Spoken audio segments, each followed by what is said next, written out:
সেখান থেকে চীন থেকে বাংলাদেশে আসতে 2 ঘন্টা লাগে, মুম্বাই থেকে বাংলাদেশটা আসতে লাগে 2 ঘন্টা। মালয়েশিয়া আরেকটা গুরুত্বপূর্ণ হাব, সেখান থেকেও 2-2.5 ঘন্টার মধ্যে আসা যাওয়া করে।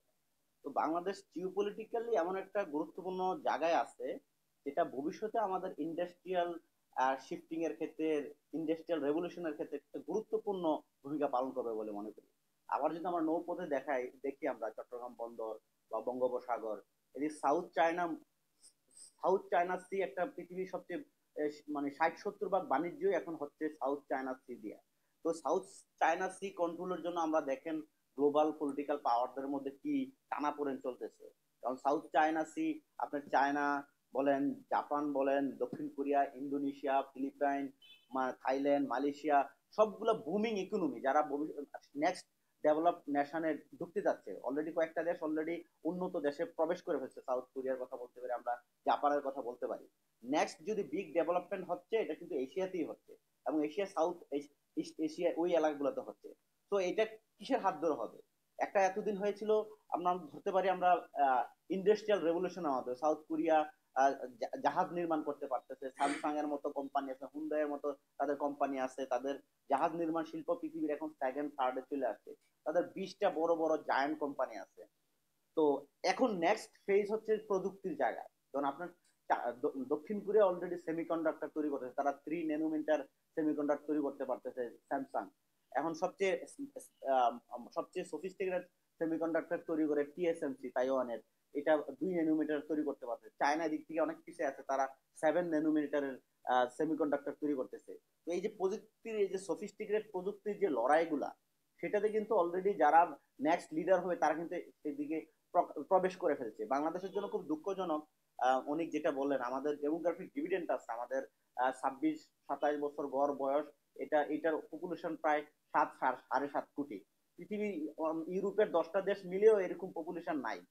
তো আমরা এই পপুলেশনকে আসলে কাজে লাগাইতে পারতেছি না, আমরা বড় জোর একটা কনজিউমার।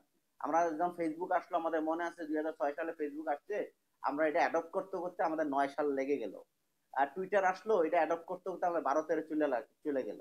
তো আমরা আসলে যারা ওই এটা কি বলা যায়, আলাউদ্দিন ভাই, আমরা হয়তো ওই জেনারেশনে আমরা একটু স্লো অ্যাডপ্টার।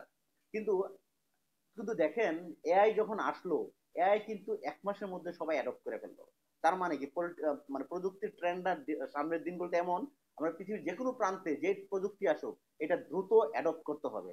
তো আমরা আসলে সেই সেই অ্যাডাপ্টিং জায়গায় নিজেদেরকে তৈরি করতে পারতেছি না। আমরা কি স্রেফ কনজিউমারে কি থাকবো কিনা? আমাদের আমাদের আমরা ধরুন স্পটিফাই, আমি গান শুনি, স্পটিফাই বানানো হয়েছে সুইজারল্যান্ডের স্টকহোম থেকে একটা কোম্পানি। এটা স্টকহোমকে বলা হয় যে ইউরোপের সিলিকন ভ্যালি।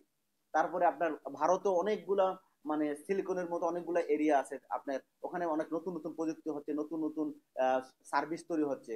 আর সিলিকন ভ্যালিতে তৈরি করতেছে, দক্ষিণ কোরিয়া অনেকগুলা তৈরি করতেছে, চায়না টিকটক সহ আরো বিভিন্ন জিনিসপত্র তৈরি করছে, যেটা সারা পৃথিবীকে তাদের একটা সফট পাওয়ার ডেভেলপ হচ্ছে।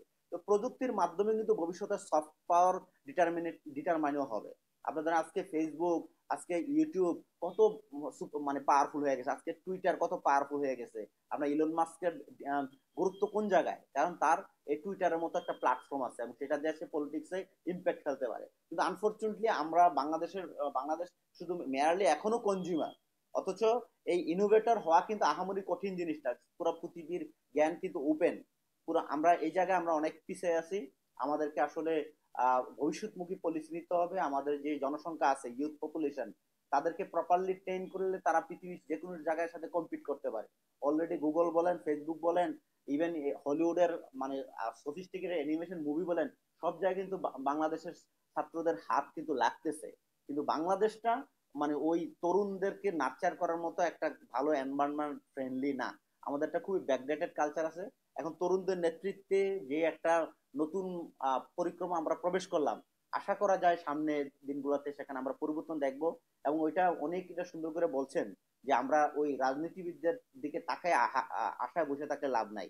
যে 5ই আগস্ট ঘটানোর ক্ষেত্রে তরুণরা যেমন নিজে দায়িত্ব নিয়ে নেমে আসছে, এবং বাংলাদেশকে নেক্সট ফেজে নিয়ে যেতে, নিজের অধিকার ইস্টাবলিশ করতে, বাংলাদেশের ফিউচার সুসংহত করতে, তরুণদেরকে দায়িত্ব নিয়ে বাংলাদেশকে ওন করে, বাংলাদেশকে ভবিষ্যৎকে ওন করে যেই যে স্টেপ নেওয়া দরকার, যেই জায়গায় যার ভূমিকা রাখা দরকার, সেটা নেওয়া উচিত।